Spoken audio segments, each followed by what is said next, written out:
In this video, we're answering the single most common question that we get, which is, how do you succeed as a coach? So we're going to break down 8 lessons to help you win and talk about the single most important mindset shift you've got to make. All right, so we're going to read a question that came in from our community, our online community, from somebody that went through one of our certification programs.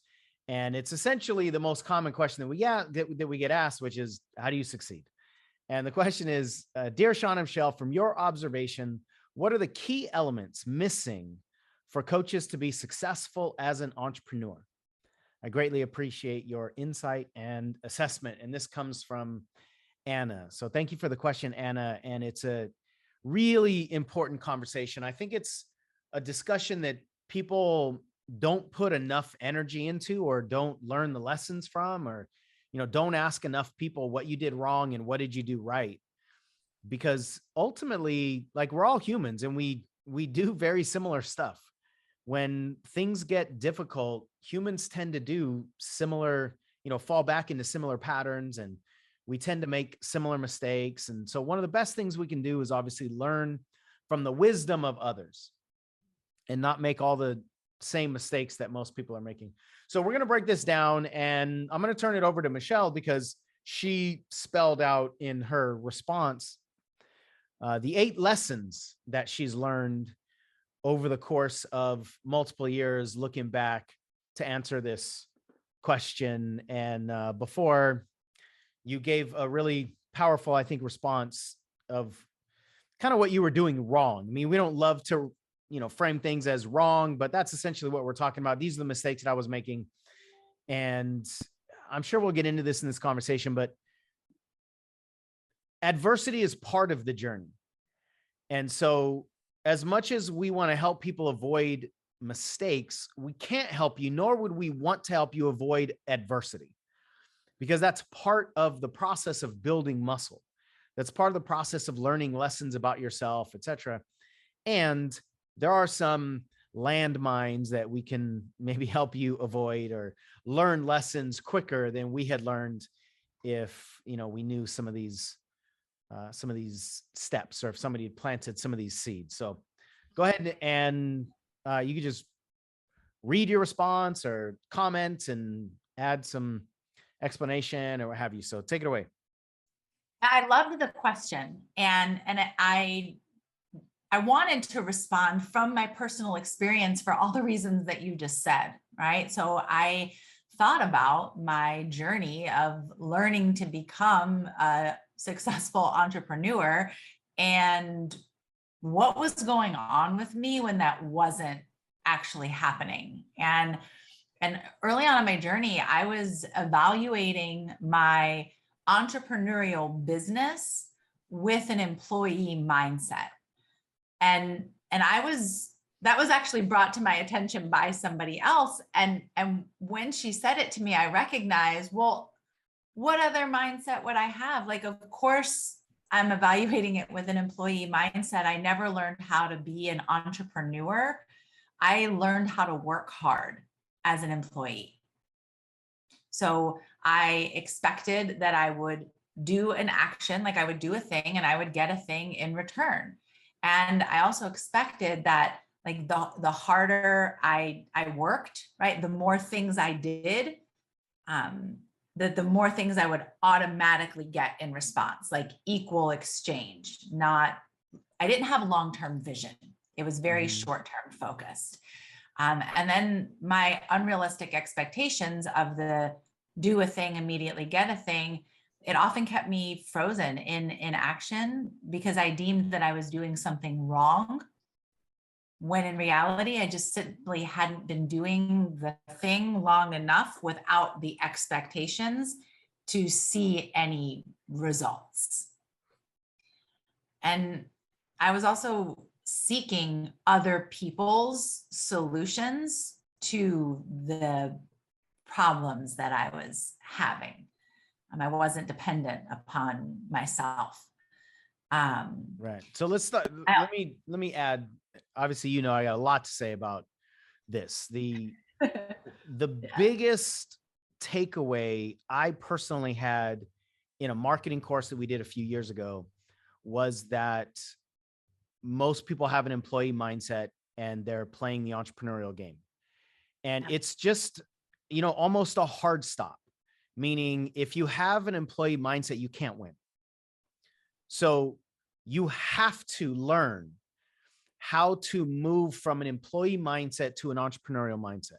It's difficult because we are primarily programmed to be employees. And this doesn't necessarily mean to have a job.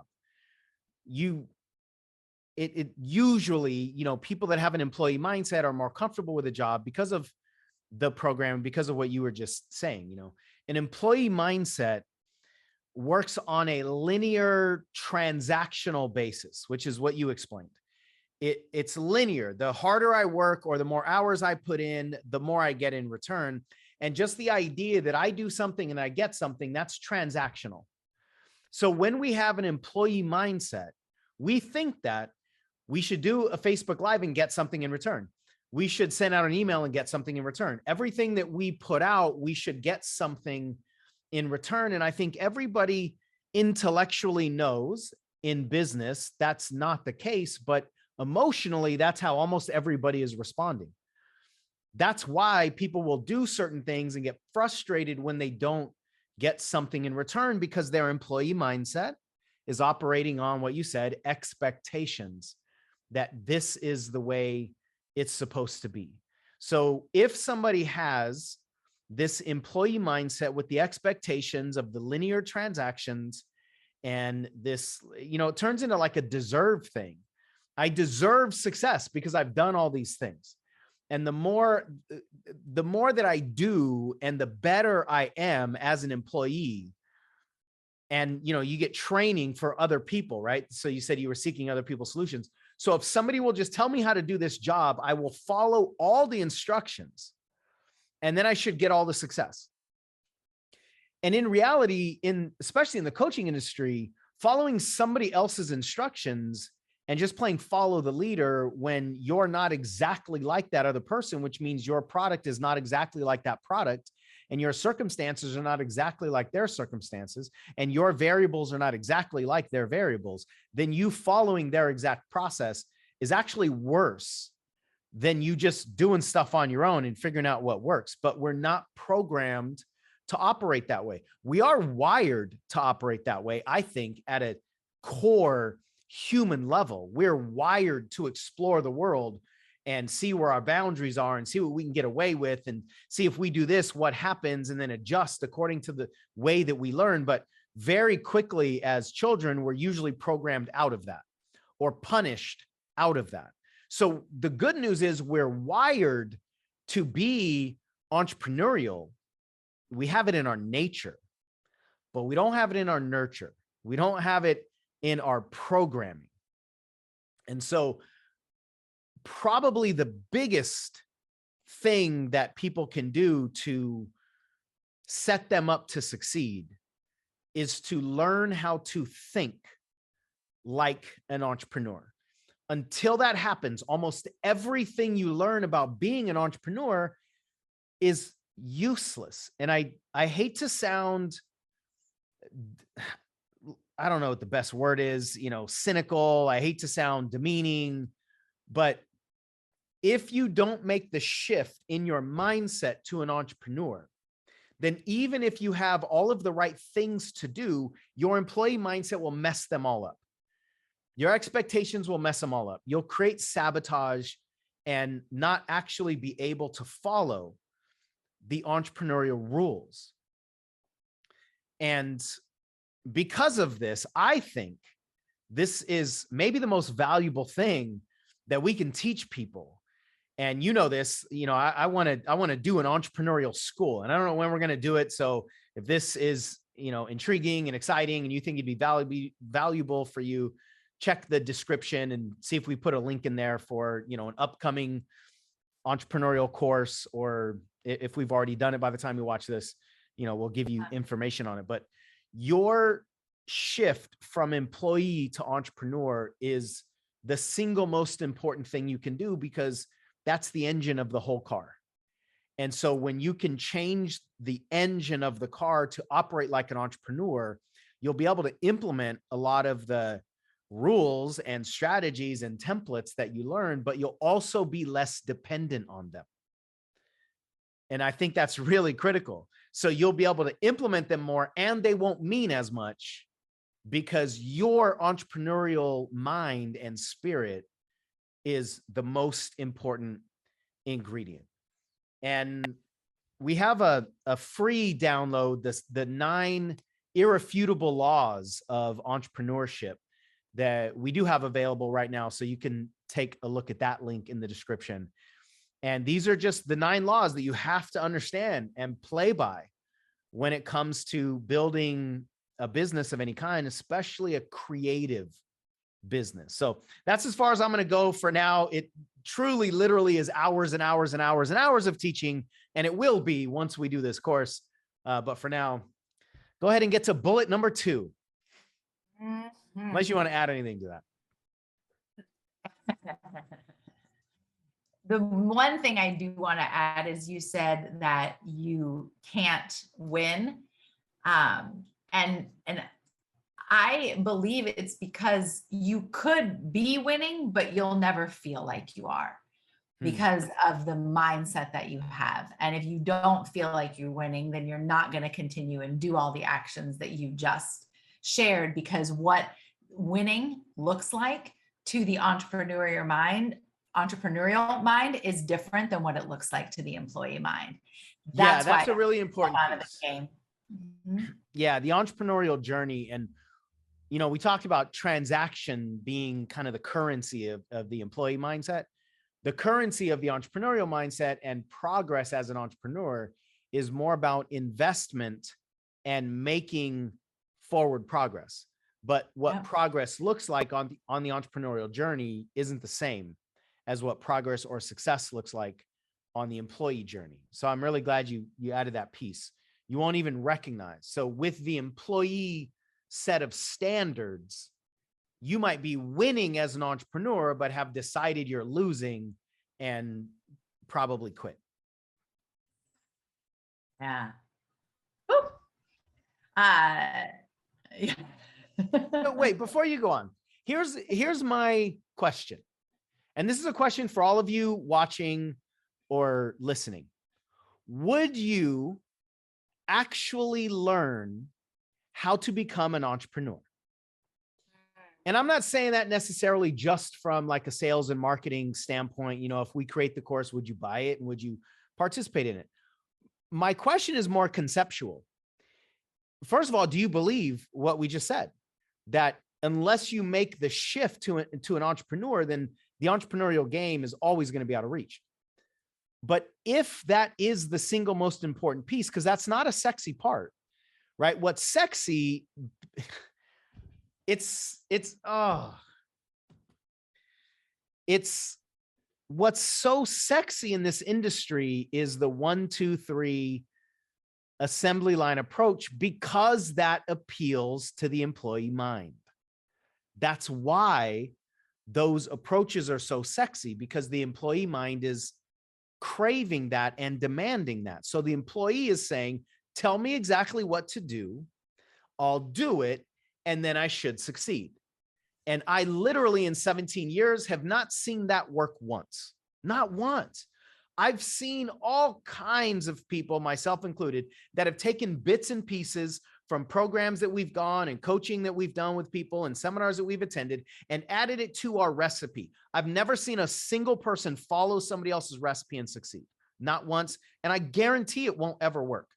But the employee mind demands it and craves it and thinks that it's the answer. So my question to you, and I would love for you to answer this question in the comment section.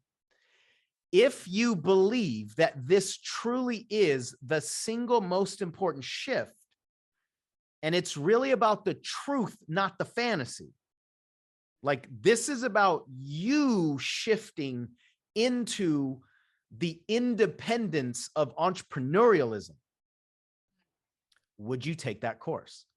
Would you actually build the single most important muscle? Because if you wouldn't, then you're just doomed to following all these tools and rules and tricks and hacks and templates that your employee mindset can sabotage to no end. So I'd love for you to actually answer that question, which is essentially, would you learn the single most important truth that will, I'm not going to say guarantee your success, because there is no guaranteed success in entrepreneurship. That's the other thing. There's guarantees in employees, in the employee mindset, right? I work 8 hours, I get paid a certain number of dollars, and I know exactly what I'm going to get paid because I'm either on hourly or I'm on salary. And it's just, it's constant, it's consistent, it's guaranteed. There's no such thing as an entrepreneur. But would you build the single most important muscle to stack the deck in your favor and give you the most likely chance of success in the entrepreneurial game? That's what I want you to answer. Go ahead, Michelle. I mean, yeah, good question. Would you have, I know I'm not done. Would you have? I did. I know, but it wasn't presented to you in that exact same way. Do you think 5 years ago, yes, if you would have heard me say something just like that, would you have been intrigued and attracted to it and said yes to it?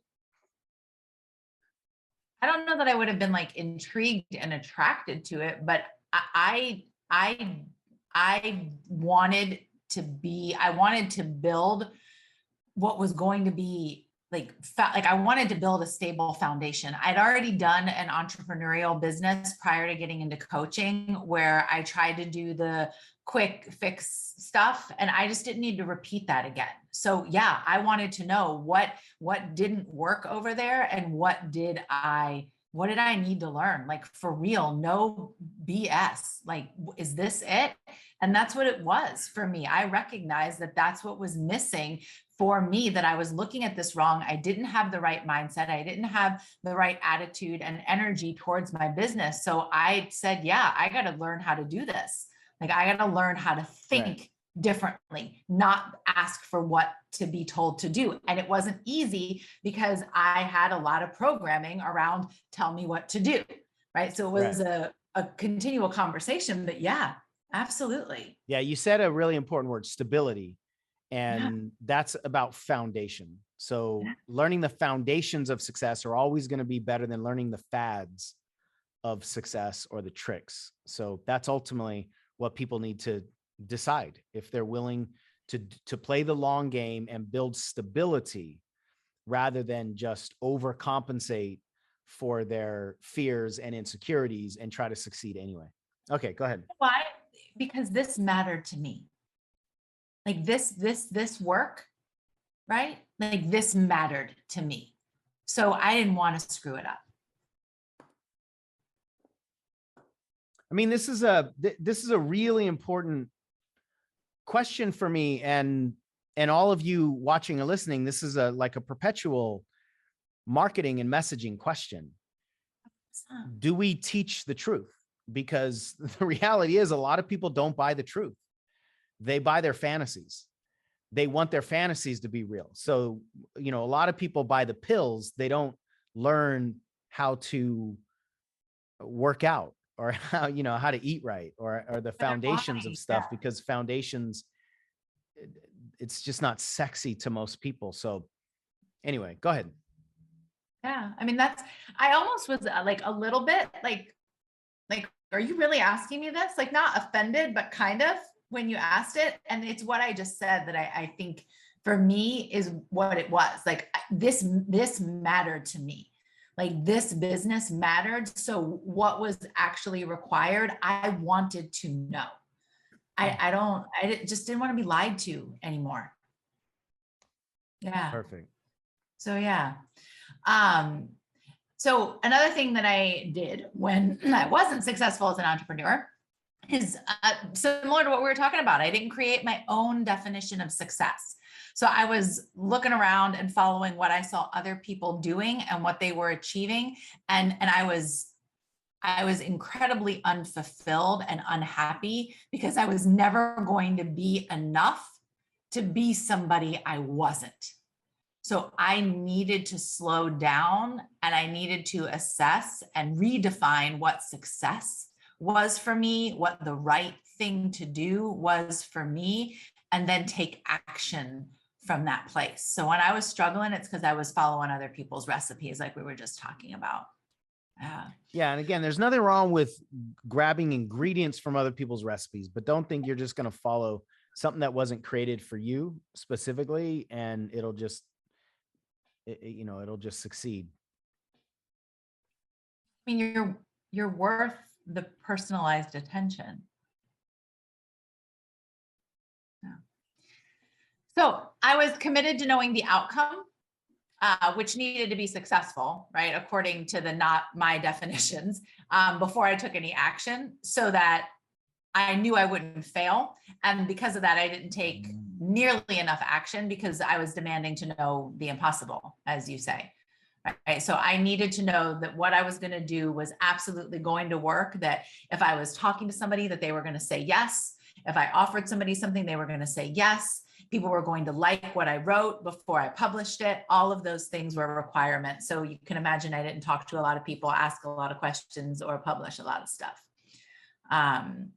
I was believing that I needed to get to a certain level before I could slow down. And this kept me in more of a fight energy. Like I was hustling, but I wasn't hustling for my business. I was hustling for my worthiness, right? I was hustling for my enoughness, right? So I was just constantly like, I got to keep going. I got to keep going. I got to keep going. And people don't really want to be around that kind of energy. So they weren't attracted to it. And in fact, it repelled them because I believe that unconsciously, I was putting out the vibe that I needed them before I could take care of me. And that's a lot of pressure to put on other people. Just the projection of pressure, whether it's protection, perfectionism, worthiness, like you were just saying, that the projection of pressure is what is happening for a lot of coaches. And that's unconsciously the energy that's repelling a lot of people. Absolutely. It's exactly this next thing. I attached my self-esteem to my offers, right? So if you said, and really I wasn't even off, I mean, ultimately it's like, I just like, that was the dish that I was serving, right? Was my self-esteem. It wasn't even my coaching package. So if somebody said yes, then like that meant that I was a good person and I was a good coach, right? So it was my self-esteem as a person and my identity as a coach. And if they said no, then I was a bad person and I was a bad coach. And so that tons of pressure, and it created more of a desperate energy, and prospective clients, they weren't interested in taking that kind of responsibility for my identity and my overall well-being, as you could imagine. Yeah. Not a great strategy to market your self-esteem. No. I also thought I had to be somebody I wasn't, because I didn't believe that I could succeed as myself. So I spent a lot of time and a lot of energy working really, really hard to be anybody other than me. And the inauthenticity was not magnetic, and it was exhausting. And so then I would just work harder, right? And make more self-esteem offers, and just, I want to make a distinction. Obviously, there are lessons that we all need to learn. And anytime we're going to go into a new endeavor. So we're not saying that you shouldn't be looking to learn and improve yourself and learn sales skills or marketing skills or whatever. But it's the authenticity piece that's really the main focus. So if you learn to market as somebody other than you, then you're not authentic. If you learn how to market as you, then you're authentic, and that's fine. It's the authenticity that we're talking about here. And, Michelle said this not version of herself. That's what a lot of people are doing, because they have the insecurities. They go, well, I'm not good enough as I am, but if I become like her or him or them, then maybe I can succeed. And that desire to succeed is so great that most of us, not just in the coaching industry, but most people, I think, at least at some point in their journey, are willing to trade in their authenticity for success. until they recognize that it doesn't work anyway. Whether you succeed or fail, it doesn't work if you trade in your authenticity. So I just want to be really clear that we're not saying you don't grow, you don't become better and better, but you got to do all of that inside your authentic version of you. And every single one of you has a recipe that could succeed for you as the real you. That's not what most people are committed to. Most people are committed to changing themselves to fit into some already pre-created recipe. So if you haven't found the success that you're wanting, it's just that you haven't found the right recipe that's aligned with you. It doesn't mean that you need to be anybody different. You can't be. You can't be, because you'll never be a good enough version of somebody that you're not. Never. Yeah. Yep. And then the last thing is that I believed I could student my way to success. Right? I was convinced that I could be like head of the class, valedictorian, and that would get me success. I was really afraid that I wasn't ready to do the actions that, like, I was afraid that I wasn't ready. So I didn't allow myself to take the actions that would actually allow me to feel like I was ready to take the actions. Yeah. So all of those are essentially a function of the employee mind, you would say, right? Like those are some the specifics, and hopefully they're valuable if any of you recognize that you're doing some of that as well. And it's a function of the employee mind. And these are not easy switches to just snap your fingers and change. Because again, this is programming. And for most of us, we have decades and decades and decades of employee driven programming. That's how we get punished or rewarded, is based on employee rules, right? And again, this is not just in your career or on a job. This is just human behavior, right? If you stay inside the lines, you get rewarded. If you break the rules, you get punished.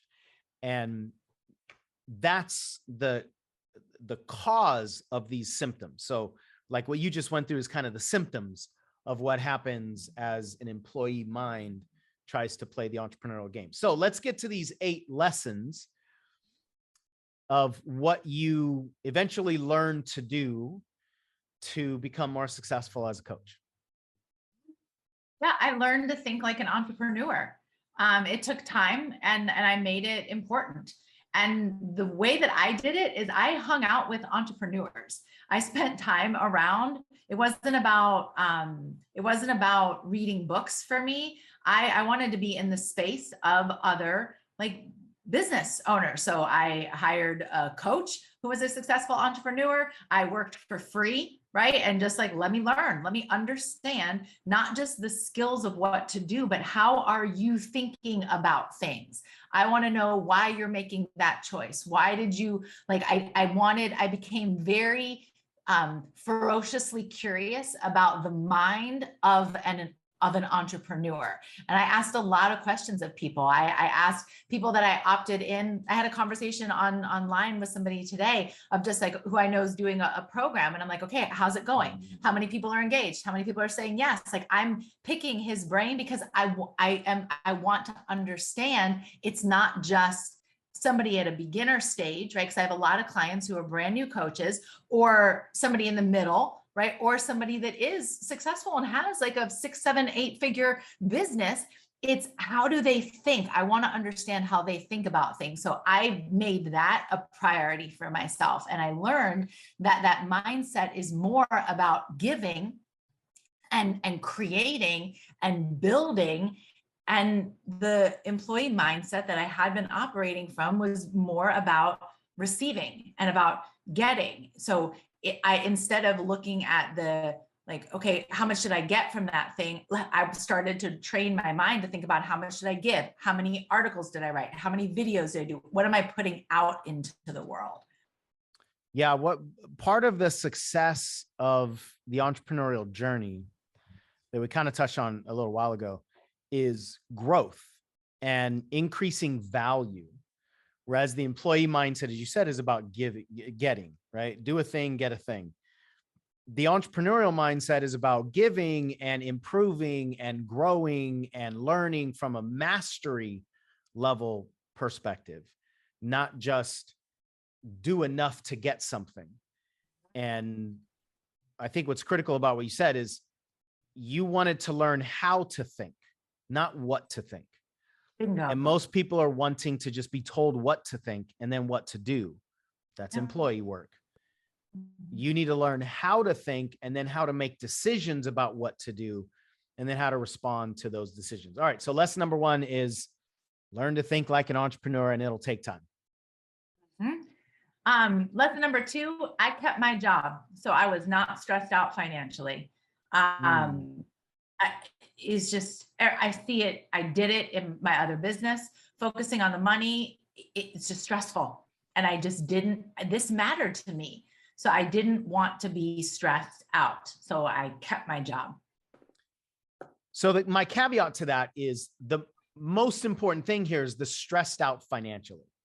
100%. So we're not saying for everybody, keep your job, because you might have a lot of money in the bank, or you might not have a whole lot of expenses, and you can quit your job and you won't be stressed out financially. Or some people might actually respond in a very positive way if they don't have cash flow coming in. That's that's a small amount of people that are driven by that financial stress. So this is an individual thing, but the key piece here is if you are stressed financially, you're basically in survival mode. And for some people, it literally is survival mode, because if you don't have any money and you've got to get people to pay you as an entrepreneur and you don't have the certainty yet, you might not eat. And your body is telling you, hey, listen, we got to eat. We got to pay rent. We got bills to cover. We got all kinds of stuff that we got to do. So our lives are on the line now. And for some people, it's literal survival. For most people, it's just energetic and emotional survival. But that is not the way to build a business based on creativity. It's incredibly difficult to create while you're trying to survive. That's like trying to swim while you're just trying to get up to the surface of the water, right? If you're in survival mode, you've got to survive. So for most people, our advice is keep your job. Use that financial stability. You'll have money coming in. You'll be able to invest in coaching or be able to invest in some of the expenses, but don't put all the financial stress on yourself, because most people actually crumble under that financial stress. I want to put this out there too. You said keep your job. And I tell people this too, keep a job. So if your particular job is actually stressful and really demanding, like maybe you end up working at a coffee shop part-time, or you end up doing like overnight delivery stuff or Uber or something like that, right? It doesn't have to necessarily be your same thing, but to what you were saying, Sean, is so important. Whatever you need to do to alleviate that stress. Yeah, I'm glad you said that. I've had clients and have talked to people who did exactly that. They may have quit the job that they had, but they picked up a part-time job or something that was built into the strategy of them building a business, so that they had money coming in, but while they were creating the cash flow of the business. So that's a good distinction. Yeah. So lesson number 3, this was huge for me. I defined success for Michelle, and I've redefined it many, many times. And I do the things that feel good to me. That is success for Michelle right now. What feels good, right? Instead of looking at other people to tell me, oh, I'm a successful coach if I decide that. I wrote those rules for myself. Yeah, that's another really important piece, and powerful, that we get told what success is. And success means you're making 6 figures as a coach, or you're charging really high fees. And if you're not doing this, essentially there's a lot of shame in that. If you're not doing, or there could be, if you're not doing this, then you're not really succeeding, or you're a loser if you don't want to be a 6-figure coach, or a multiple 6-figure coach, or a 7-figure coach. And again, if we're pulling other people's definitions of success or their goals for us, then it's not going to be aligned for us. And we won't have the same connection to the goals. We won't have the same drive. We won't have the same conviction, because they're not really our goals.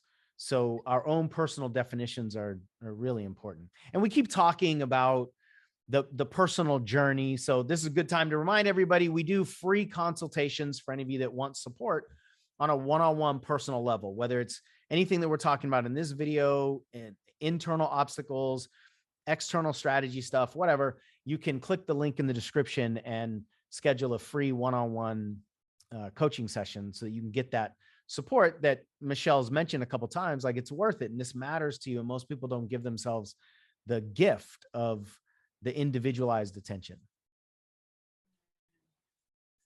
The gift of individualized attention, because we don't think we deserve it. That's another video, but I'm just saying.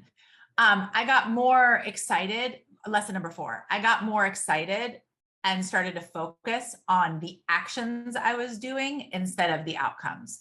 Like, I just Would had you to say take that you started to go on that last lesson, that you started to define some of your success as an entrepreneur in terms of actions and not outcomes also? I started to celebrate them. Yeah, that was winning. So absolutely. Yeah, Okay. that was the win for me. If I did the thing, it didn't matter if I got a result. I celebrated because I did the thing. So I celebrated myself for making reach outs. I celebrated calling about getting booked on speaking opportunities, podcasts, and stages. I celebrated myself for making posts, for doing videos, right? For doing the activities that had growth potential. Right. And that was my win. So I felt good, which kept me in more action. So because I felt good and I was taking more action, turns out more results. Yeah, more results. And it was about the actions that I could control, right? Which is critical over the results I could not. Yeah, because you're a control freak. Exactly. As we all are. We're all unconscious control freaks. So to focus on things that we can't control is actually scary to the unconscious mind. That's why control is a huge piece. Absolutely. Yeah, scary. No one wants to do that. I want to That's say a big piece. You paused too long and I had a thought, and then that's a big piece of the employee mindset, is being able to control. I can control that if I show up and do the work that I'm going to get paid. And if somebody has the guaranteed training about how to do my job, or guarantee if you do this, I'm going to get this, then that's an element of control that is really, really attractive to the human brain, not just the employee mindset, but learning what we can control in the entrepreneurial game and what we can't, and feeding more and focusing more on what we can control, and then getting our celebrations from what we can control. That actually calms the nervous system down when it comes to being an entrepreneur. So that element of control is a huge internal piece. Absolutely. It makes us feel safe. Yep. in the unpredictability. Yeah. Lesson number 5, I slowed down and stopped chasing an imaginary trophy at the end of a non-existent finish line. Yeah, bless my heart. I recognized that this was a long game and not a sprint. Right. So I really wouldn't have languaged this at the time, but I shifted from chasing the success to mastery. Like, I started to focus on mastery and really just allowed the journey to evolve versus believing that there was an end point that I was going to get to, and then I would get to this place and be able to relax and be able to rest and be able to breathe. I realized that was never going to happen. I was never going to get a break, right, if I didn't give myself one. And part of that involved like really clearly defining why I was doing this, right? What really was important to me and what really truly mattered to me, which in my experience is never money. Yeah, mine too. Yeah. Money's okay, absolutely, as a goal. One of the essential purposes of a business is to make money. So money is an ingredient. It's the lifeblood of an actual business, cash flow, all that stuff. But it's not a human driver for most people. And my experience is the people who are emotionally driven by money end up finding out that it's unfulfilling. You can make all of it, but that doesn't necessarily lead to happiness. So money is not a bad thing at all. It just doesn't drive most people in this entrepreneurial journey. Fascinating part of it is recognizing, and I didn't, when it's almost like when I was a little kid, right? And I thought that, kind of not that people died, but like life sort of stopped at 30, right? Because I was young, like really little. And so I just thought like, oh, life stops at 30 and they have it all together and they have it figured out. It was like I took that same mindset into building the business, right? So if I was little in the business and I would look at somebody like yourself or look at another successful entrepreneur and just believe that like they had it, like they were just good, that they didn't struggle or deal with any of the same things that I was dealing with. So I started racing to get there, but there is no there, right? It's an evolution.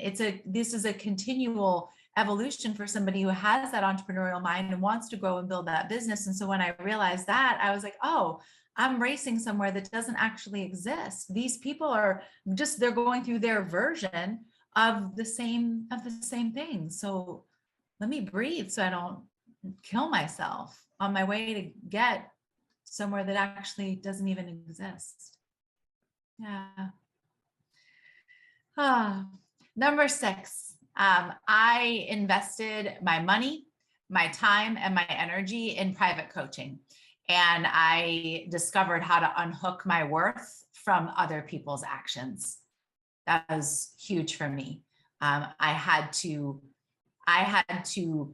recognize that I was enough, I was valuable, I was valid, period, regardless of what anybody else said or did or whatever sounds, right, came out of their mouth. And I needed help to do that because part of the programming is believing that my worth is tied to other people's actions and behaviors. So I needed to get the support one-on-one for me to do that. Yeah. And just that other people's actions and behaviors, and specifically their approval, is the reward that we're looking for. Yep. We're taught as young kids to alter our behaviors based on our parents or our siblings or people in authorities' responses and approval. So again, this is in our programming. And I know one of the big pieces in this specific shift and lesson for you was around the truth. So if you're going to teach something that is true for you, what if people don't like your truth? Because when you start teaching your truth, now you're even more vulnerable. You're not just teaching, how to set smart goals or how to flip money. You're teaching some sacred lesson that's meaningful to you. And a lot of times, the more meaningful lessons, the more meaningful messages that we teach, the less approval we get, especially immediately from people. So if we stay caught in this approval loop where I'm only going to teach the things that get me immediate approval, almost none of us are going to have internal permission to share the stuff that we actually care about, because that's not what gets the immediate approval. And to your point, we've got to unhook those two things first. And then, and I know this to be true about you now you make a post on Facebook, whether it's a poem or just some musing about the truth, and everybody is like, oh my God, that's amazing. And I can't believe, and I'm crying over here. And now you get all this approval because you've attracted the people who are interested in that truth.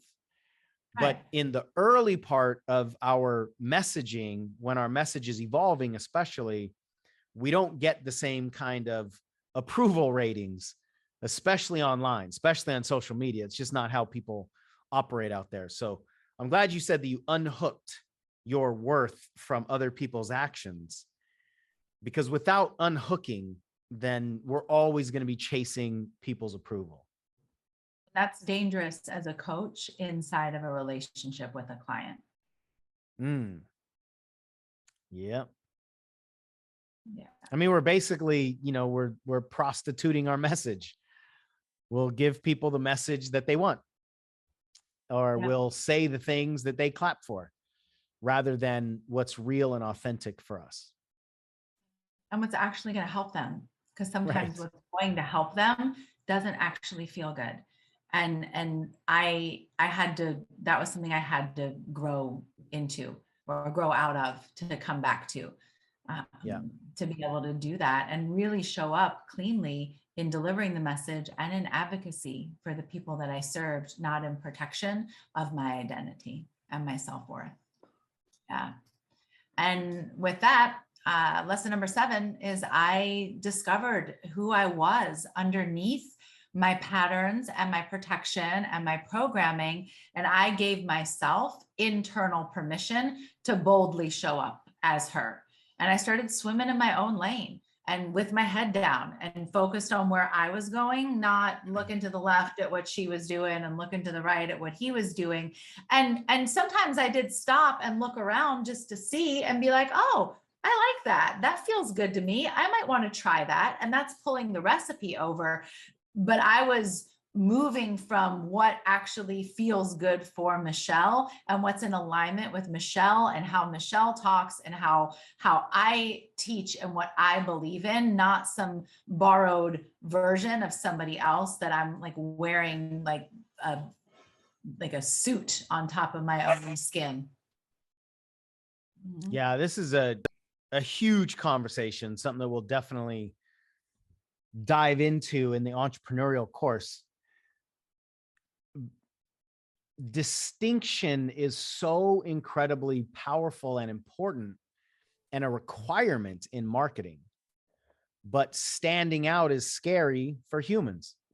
So that right there is a major conflict. You take a look at so many of the people that are celebrities and the people that have TV shows, and there's almost always something that makes somebody stand out. That's why we pay attention to the person that stands out instead of the other 9 people that have almost the exact same skills, but they just don't stand out to us. They're not intriguing to us. So distinction is one of the critical elements of human attention. We pay attention to the stuff that stands out, but part of the human journey is that we were punished at some point, or we were bullied, or we were embarrassed for standing out.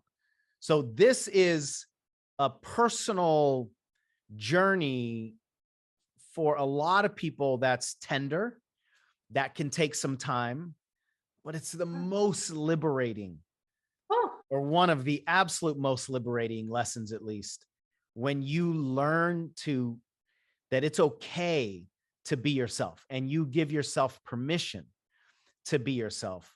And over the course of time, over the course of doing that and testing it, you'll learn that that's actually how to be more successful, is to be yourself, which is the opposite of some of the things that you've already shared. And I just want to be really clear. I think this is already being spoken to, but I just want to highlight this. These are all progress lessons. It's not like on December 1st, Michelle, was following somebody else's definition of success. And then on December 2nd, that was over, and on December 3rd, she just changed the way she invested her time and energy and money. Like, these are not switch flips. These are progress lessons. But if you know the seeds that you're following, it's like what you said earlier at the beginning of this, you didn't really know what was success because you were seeing everything as an employee. So you were making some progress, which is success as an entrepreneur, but you didn't recognize that. So hopefully for all of you watching, listening to this, you'll recognize that these are some of the mile markers, and these are continuum lessons as well, meaning that everything Michelle is saying, she's not done with any of these, I don't think. I'm Right? still Like these are constant lessons that we're learning over and over and over and over again. So we want these to be progress lessons for you guys, and understand that these are, I mean, you just mentioned these are not lines that you're just going to cross and then be, got that one done, check. Because that's not the entrepreneurial game. All right. Oh, I think of them as the practice. It's something I'm practicing, and that feels good. It's a practice, right? And that it speaks to the long journey for me. And I think the most important thing is not about how to stay on target, but how to get back when you get off, because if you're human, you will. And the entrepreneurial journey requires being off target, and you'll be off target more often than not. You'll be off target almost all the time. So understanding that your expectations are not going to be met, your goals are not going to be met, the way you think it's going to work is not going to be the way it works. The person that you might think you're going to attract is actually not who you're going to attract. That's just part of the process. So changing your relationship to being off track and recognizing that the most valuable muscle is learning how to respond to being off track instead of learning how to never get off track. It's a million times more valuable to learn the off track muscle than let's not ever fail. Yeah. Well, I mean, the only way to do that is to never try. So there you go. Spoiler alert. Should have said that first. Yeah. So the eighth lesson, the thing that I did when it was spoken directly in my face, I needed somebody to really put their hands on my shoulders and speak this one into me, is that I started teaching what I knew. I stopped just being a student, and I became a student teacher. And then I became a student who teaches. And I taught what I knew, where I was at, when I knew it, even when I thought nobody was listening. And there were a lot of times that I thought nobody was listening. Yeah, there's again, a part of the entrepreneurial journey of progress and growth. I mean, we can't simplify it any more bluntly and literally than this. You have to put in the work in order to evolve. And there will be many times for most people where nobody shows.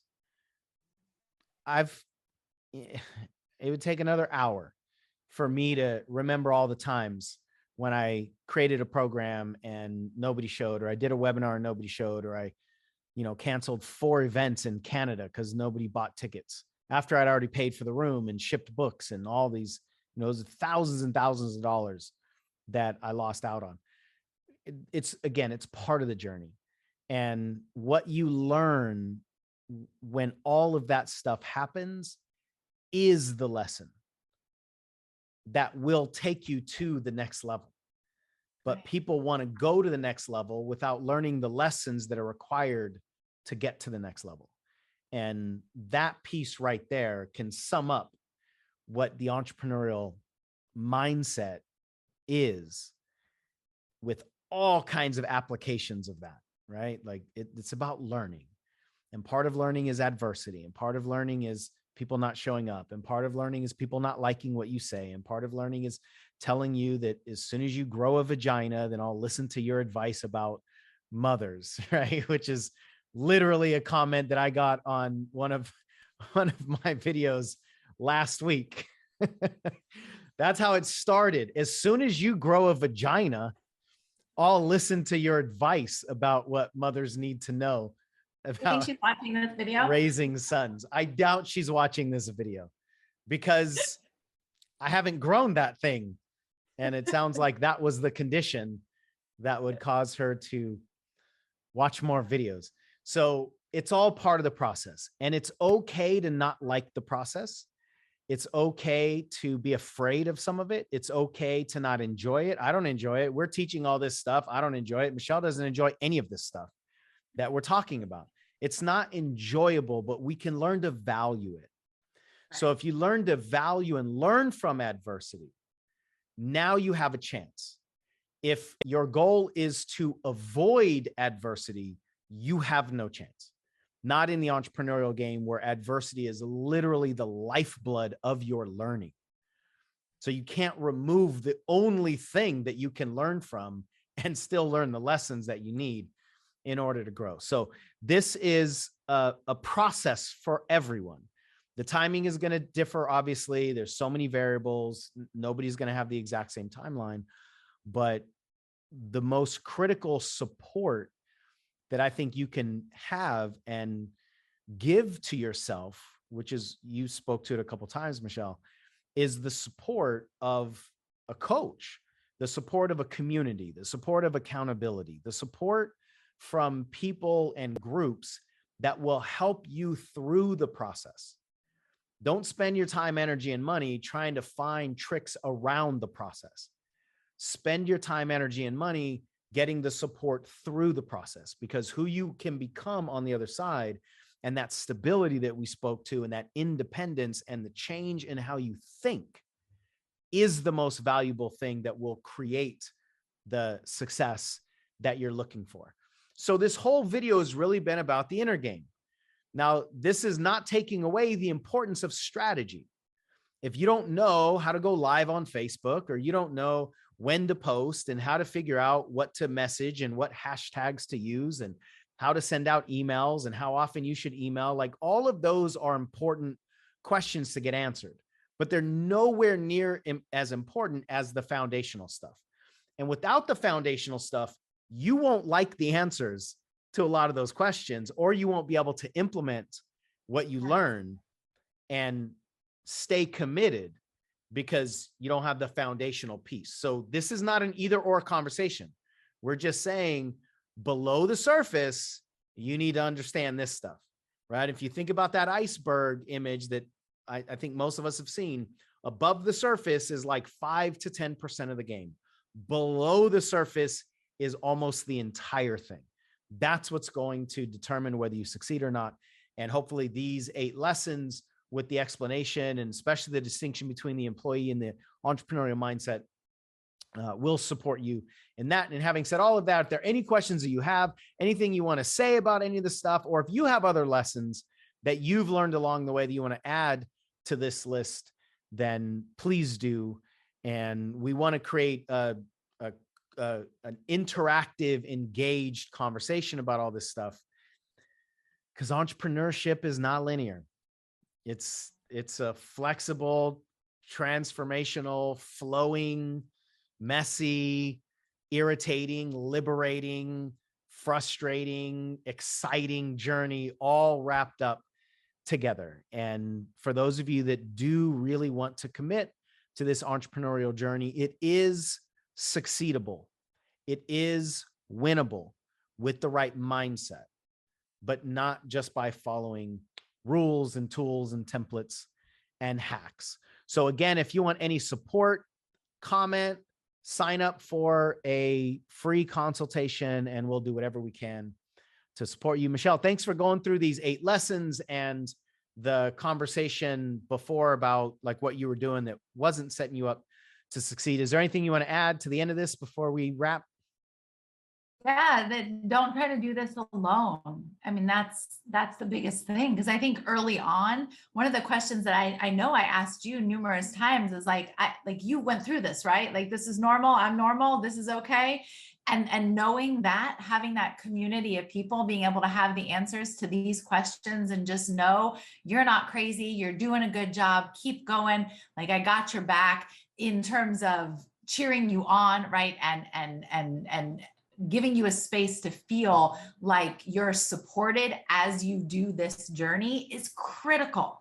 Like, it's critical. Don't try. There's no badge, right? There's no trophy, no, best in show for doing it by yourself. Do it right? yourself trophy, right? Yeah, the do it yourself trophy. This person did it all alone. Those don't show up on trophies. Those show up on tombstones. That part. Yeah, that's it. You're worth it. Thank you. Now, if you like this video, let's give you some strategy on top of it. Check out that one where we break down the 4 ways to market your coaching business and get paying clients. Because the whole point of paid ads is to get a return on your investment, right? And if you don't know that you're going to have something that people will purchase, then it can create a lot of anxiety